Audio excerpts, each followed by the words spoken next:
Iran Israel conflict में जरूरत इस अमर की है कि तमाम मुस्लिम ममालिक मिलकर अगर पुरजोर तरीके से हिमायत करते हैं ईरान की। डोनाल्ड ट्रंप साहब के आए बहुत ही कंफ्यूजिंग स्टेटमेंट्स आ रही हैं। एक तरफ तो वो कह रहे हैं कि तेहरान को खाली कर दिया जाए, दूसरी तरफ वो कह रहे हैं कि जी सुप्रीम लीडर को निशाना ना बनाया जाए। पाकिस्तान की जानिब से ये बात किया जाना कि हम हर मुश्किल वक्त में जो ईरान के साथ खड़े हैं, बहुत मोरली और डिप्लोमेटिकली बहुत स्ट्रॉन्ग बैकअप सपोर्ट है ईरान के लिए। बात कर लेते हैं ईरान इसराइल कशीदगी की, तो इसराइल का जंगी जुनून आलमी अमन के लिए खतरा बन गया है। आलमी रहनुमाओं की जानिब से जंगबंदी की कोशिशें तो जारी है। तुर्क सदर ने अपने ईरानी हम मनसब से भी राबता किया और पेशकश की है कि जौहरी मुज़ाकरात की बहाली में सहूलतकारी के लिए तैयार हैं। ईरान इसराइल कशीदगी खत्म कराने में भी किरदार अदा करने को तैयार हैं।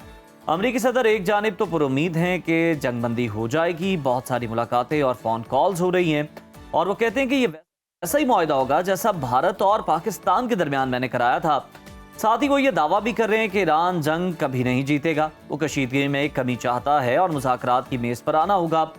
अमरीकी सदर ने जंग में शामिल होने का इशारा देते हुए कहा है कि अमरीका ईरान पर हमलों में मुलव्वस नहीं, मुमकिन है कि हम इस जंग में शामिल हो जाएं और इसराइल के दिफा में उसकी हिमायत जारी रखें। इसराइली कौमी सलामती के मुशीर ने इतराफ़ करते हुए कहा है कि जंग ईरानी खतरे का खात्मा नहीं कर सकेगी। ईरान के पास अब भी हज़ारों बैलिस्टिक मिसाइल्स हैं।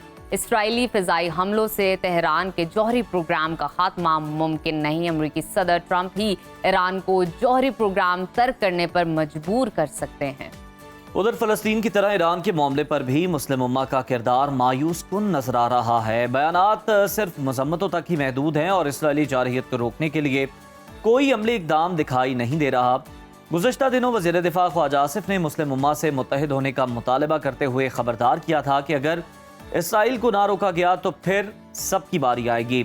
इसी तमाम तर सूरत हाल पर डिस्कशन कर लेते हैं आलमी उमूर की माहिर डॉक्टर सुंदस मुस्तकीम साहिबा से। डॉक्टर साहिबा, good morning and welcome to Suno Pakistan. आलमी रहनुमाओं की जानिब से हम देख रहे हैं कि ईरान और इसराइल की दरमियान जंगबंदी की कोशिशें जारी हैं। क्या आपको लगता है कि आलमी बरादरी इसराइल को लगाम डाल सकेगी या ईरान पर ही मुज़ाकरात के लिए दबाव को मजीद बढ़ाया जाएगा? देखिए जी, आलमी बरादरी इस वक्त जो है वो बहुत ज़्यादा डिवाइडेड है, पोलराइजेशन पाई जाती है। जिस तरह हमने गुज़श्ते दिनों देखा था, डोनाल्ड ट्रंप ने जब तमाम मिडिल ईस्टर्न कंट्रीज को विजिट किया था तो आखिर में तेल अवीव को विजिट नहीं किया था। इसराइल को उस टाइम जो है एक बड़ा स्ट्रॉन्ग मैसेज था, क्योंकि इसराइल हर लिहाज से अमेरिका पर डिपेंडेंट है।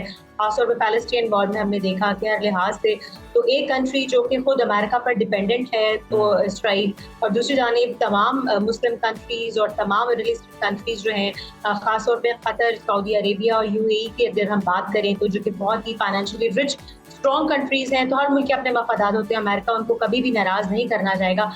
यहाँ पर अब ईरान इजराइल कॉन्फ्लिक्ट में जरूरत इस अमर की है कि तमाम मुस्लिम ममालिक मिलकर अगर अमेरिका पर जोर डालते हैं, पुरजोर तरीके से हिमायत करते हैं ईरान की और मजम्मत करते हैं इसराइल की, तो मे भी अभी इस तरह के डोनाल्ड ट्रंप साहब के आए पर्सनली बिलीव बहुत ही कंफ्यूजिंग स्टेटमेंट्स आ रही हैं। एक तरफ तो वो कह रहे हैं कि तेहरान को खाली कर दिया जाए जैसे कि वो ईरान के ऊपर हमला करने वाले, दूसरी तरफ वो कह रहे हैं कि जी सुप्रीम लीडर को निशाना ना बनाया जाए। तो एक तरफ वो ये भी कह रहे हैं कि हम हर लिहाज से इसराइल के दफा में इसराइल की हिमायत करते हैं और ईरान के अगेंस्ट भी जो है वो ओपनली इतने वोकल अभी तक नहीं है। एक्सेप्ट उन्होंने जो ये स्टेटमेंट दिया है कि डील की बात करें तो लग यही रहा है कि वो जबरदस्ती जो है ईरान को डील पर लाने की कोशिश करें, लेकिन ईरान बहुत ही रेजिलियंट नेशन है और वो बहुत ही डटे हुए हैं तेहरान खाली करने के बावजूद भी। आप ईरानियंस को अगर देखें, तेहरान के वो जो तेहरान आउटसाइडर्स थे वो तो अपने शहरों को वापस जा चुके हैं, लेकिन जो लोकल्स हैं तेहरान वो अभी भी अपनी रोजमर्रा जिंदगी को वैसे ही जारी रखे हुए हैं। उनके अंदर कोई पैनिक मोड पर वो भी शिफ्ट नहीं हुए हैं। और डॉक्टर साहिबा, हम साथ साथ ये भी देख रहे हैं कि अमरीकी सदर इसराइल और ईरान के दरमियान जंगबंदी और सालसी के दावे करते नजर आ रहे हैं। क्या इसराइल का दरीना इत्तेहादी और हथियारों का सबसे बड़ा सप्लायर अमरीका वाकई गैर जानिबदार सालस बन सकता है? आपको क्या लगता है, या ये सिर्फ बातें हैं? देखिए, इसमें तो कोई शक नहीं है कि अगर सालसी रोल किरदार कोई निभाएगा तो वो अमेरिका ही निभाए। ठीक है, अगर यहाँ से मुस्लिम कंट्री सारी पुश करती हैं अमेरिका को कि आप इसराइल के ऊपर दबाव डालें कि वो इसराइल जंगबंदी की तरफ आए, सीज फायर की तरफ आए, जिस तरह इंडिया पाकिस्तान वॉर में अमेरिका ने सालसी किरदार अदा किया था, तो अमेरिका ही वो मुल्क है जो सालसी किरदार अदा कर सकता है। इसके अलावा कोई दूसरा मुल्क इसराइल किसी की और उस तरह से डिप्लोमेटिक स्टैंड जो है वो नहीं सुनेगा। लेकिन अभी जो है अमेरिका जो है वो वो इस पोजीशन में शायद कंफ्यूजिंग स्टेट में, जैसे कि मैंने पहले कहा कि वो तमाम मुस्लिम कंट्रीज को नाराज करके इजराइल के हक में बहुत वोकल नहीं हो सकता है। लेकिन अगर सीज फायर की साल से किरदार की नौबत आई तो अमेरिका ही आएगा। अब अगर हम बात करें कि बहुत सारे ममालिक में मिडिल ईस्ट कंट्रीज ईरान के करीब अमेरिका के अपने फौजी अड्डे भी मौजूद हैं, लेकिन फौजी अड्डों को इस्तेमाल करने का मतलब सिर्फ ये नहीं कि आप कितनी कैपेबिलिटी रखते हो, बस इसका मतलब ये भी है कि डिप्लोमेटिक स्टैंस में कौन सी कंट्री आपको सपोर्ट करती है। तो अमेरिका को कोई भी नियर बाय जो मुस्लिम कंट्री जो है वो अमेरिका को ईरान के अगेंस्ट फौजी अड्डे देने की मेरा नहीं ख्याल कि वो सपोर्ट करेगी अगर वो कैपेबिलिटी रखते भी होते। अच्छा डॉक्टर साहब, जिस तरह से भी हम बात भी कर रहे हैं कि डोनाल्ड ट्रंप साहब जिस तरह से खुद को डील मेकर कहते हैं, वो ये बातें भी कर रहे हैं कि मैं डील करवा सकता हूं दोनों ममालिक के दरमियान, लेकिन हम देख रहे हैं कि जहां पर वो ये कह रहे हैं कि जनाब हम ईरान पर हमलों में मुलव्वस नहीं हैं, लेकिन वो मुमकिनात पर बात करते हुए कह रहे हैं कि हम हो सकता है जंग में शामिल हो जाएं। क्या आप समझती हैं कि अमेरिका इसराइल के दिफा के नाम पर इस जंग में कूदने की राह को हमवार कर रहा है? और जिस तरह से वो हमने देखा कि वो G7 समिट को जल्दी में छोड़कर वापस अमेरिका गए, जो उन्होंने बताया कि इशारे दिए कि कुछ उन्होंने इंपॉर्टेंट काम करने।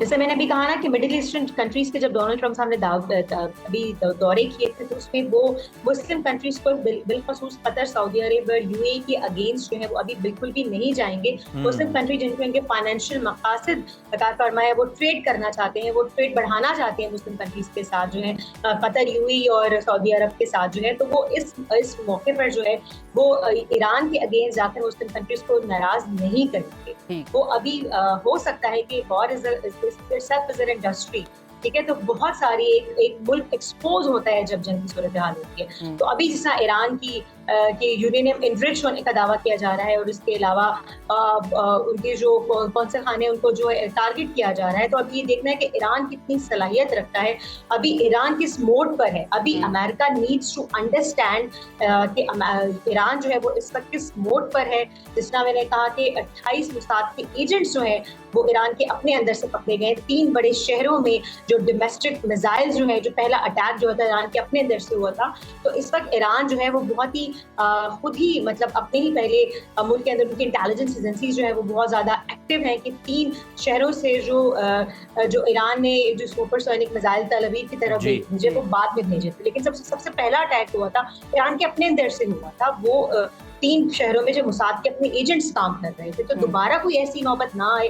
ईरान इस वक्त खुद सेल्फ डिफेंस मोड पर है, अपने अंदर से ना सिर्फ कि इजरायली एजेंट्स का खात्मा कर रहा है, 28 एजेंट्स को पकड़ा है, बहुत सारी वर्कशॉप्स 3 शहरों में उन्होंने वो उनके नोटिस में आई हैं, वो उनको जो है वो डोमेस्टिकली प्रोड्यूस्ड जो ड्रोन्स हैं उनको हदफ करने की कोशिश कर रहे हैं। तो आप देखें कि वो तमाम उनकी टॉप लीडरशिप को मारा जा चुका है, वो शहीद हो चुके हैं।